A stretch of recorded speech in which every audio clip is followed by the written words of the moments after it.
Welcome! In this tutorial, I'm gonna show you or teach you how to create Bitmoji on Snapchat using your mobile device. So if you want to know how I did it, just keep on watching.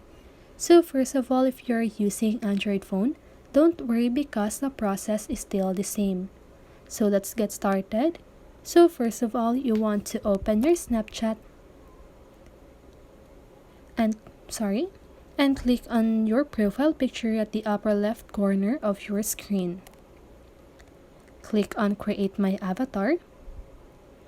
And then here just need to tap if you are a male or female.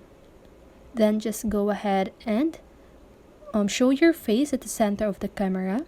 And after that, Snapchat will scan your face and it will create your own Bitmoji.